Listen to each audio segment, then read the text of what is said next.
सुबह सवेरे की पहली खबर में आपको सबसे महत्वपूर्ण अपडेट देने जा रहे हैं। बिहार में नगर निकाय चुनाव से जुड़ी हुई नगर निकाय चुनाव को लेकर के जो पेच फंसा हुआ है, उस पेच को निकालने के लिए सरकार ने यानी नीतीश सरकार ने अपना स्टैंड क्लियर किया है। हम आपको बताने जा रहे हैं कि दरअसल डेडिकेटेड कमीशन को लेकर के जो सुप्रीम कोर्ट ने बातें कही, उसके बाद सरकार किस तरह अपने पक्ष को रखने जा रही है। नीतीश सरकार ने तय किया है कि वो सुप्रीम कोर्ट में अगर जरूरत पड़ी तो मध्य प्रदेश में बनाए गए डेडिकेटेड कमीशन का हवाला देगी। दरअसल राज्य सरकार की तरफ से नगर एवं आवास विभाग ने एक ऑफिशियल बयान जारी करते हुए कहा है कि जो डेडिकेटेड कमीशन है उसके शर्तों का पालन किया गया है और सुप्रीम कोर्ट और हाई कोर्ट ने जो भी निर्देश दिए बिहार में निकाय चुनाव से जुड़े हुए, उन तमाम निर्देशों के मुताबिक ही पूरी प्रक्रिया अपनाई गई और उसके बाद राज्य निर्वाचन आयोग ने तारीखों का ऐलान किया है। आपको बताने की जरूरत नहीं है, आप में से ज्यादा लोग यह जानते हैं कि बिहार में 18 और 28 दिसंबर को 2 चरणों में नगर निकाय चुनाव होने हैं और उसके ठीक पहले यानी 30 नवंबर को जब राज्य निर्वाचन आयोग ने घोषणा की चुनाव की तारीखों की, उसके ठीक पहले जो इस मामले को लेकर के सुप्रीम कोर्ट में जाने वाले याचिकाकर्ता हैं सुनील कुमार, उनकी तरफ से एक बार फिर सुप्रीम कोर्ट का दरवाजा खटखटाया गया था। उसमें कहा गया था कि राज्य सरकार ने जिस अति पिछड़ा वर्ग आयोग को जिम्मेदारी दी आरक्षण के आधार के लिए रिपोर्ट तैयार करने की, वो डेडिकेटेड कमीशन की शर्तों का पालन नहीं करता है। सुप्रीम कोर्ट ने याचिकाकर्ता के स्टैंड को या उनकी जो याचिका थी उसकी बात को स्वीकार किया और खुद कहा कि राज्य अति पिछड़ा वर्ग आयोग जो है वो डेडिकेटेड कमीशन के तौर पे नहीं माना जा सकता है। अब सरकार क्या कह रही है, इस बात को समझ लीजिए। सरकार ये कह रही है कि डेडिकेटेड कमीशन की शर्तों का पूरी तरीके से पालन किया गया। हमने यानी सरकार ने जो नोटिफाई किया डेडिकेटेड कमीशन के तौर पे है वो 21 अक्टूबर को राज्य अति पिछड़ा वर्ग को आरक्षण के आधार के लिए सर्वे और बाकी काम के लिए, मतलब जो अहर्ता है उसको फुलफिल करने के लिए। अब ये बात कैसे सही साबित की जाए, इसके लिए नीतीश सरकार ने जो मध्य प्रदेश में अति पिछड़ा वर्ग कल्याण आयोग बनाया गया था उसका हवाला दिया है।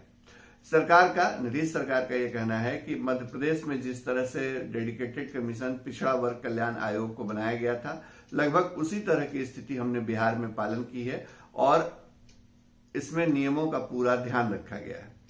अब आपको एक बार फिर समझाते हैं कि सुप्रीम कोर्ट की दरअसल गाइडलाइन क्या है इस मामले में। सुप्रीम कोर्ट ने ट्रिपल टेस्ट का फॉर्मूला अपनाने के लिए कहा है और ट्रिपल टेस्ट का फॉर्मूला जो है उसमें डेडिकेटेड कमीशन की शर्त है। बिहार में जो राज्य अति पिछड़ा वर्ग आयोग का गठन किया गया वो 18 अक्टूबर को किया गया था और 21 अक्टूबर को उसको नोटिफाई किया गया सरकार के द्वारा कि वो एक डेडिकेटेड कमीशन है।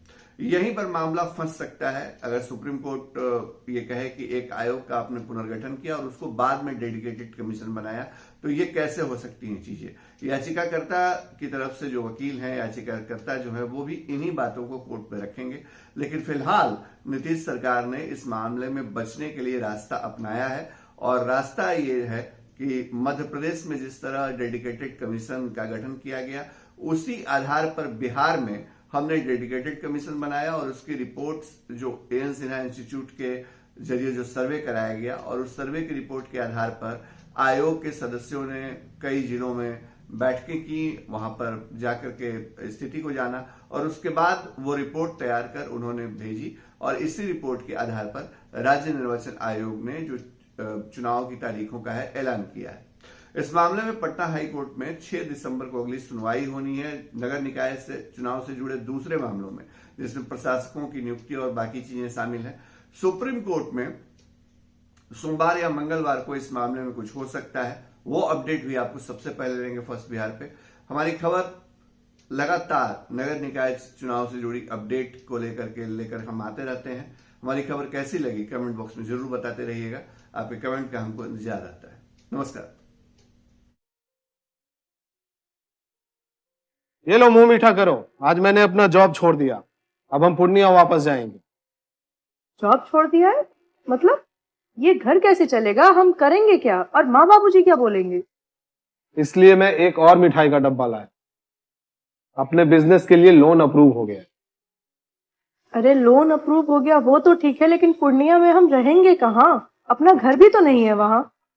इसलिए तो एक और मिठाई का डब्बा अलग से लाया हूं। हमने पूर्णिया में घर ले लिया है, पूर्णिया के ई होम्स पैनोरमा में। पूर्णिया में पैनोरमा ग्रुप लेकर आए हैं ई होम्स पैनोरमा। बड़ा घर, आलीशान जिंदगी और अत्याधुनिक सुविधाओं के संग। अरे अरे, अब क्यों मुंह मीठा करवा रही हो? क्योंकि हम घर वापसी जो कर रहे हैं। घर वापसी की खुशी पूर्णिया में ई होम्स पैनोरमा के संग। E homes panorama, luxurious lifestyle redefined.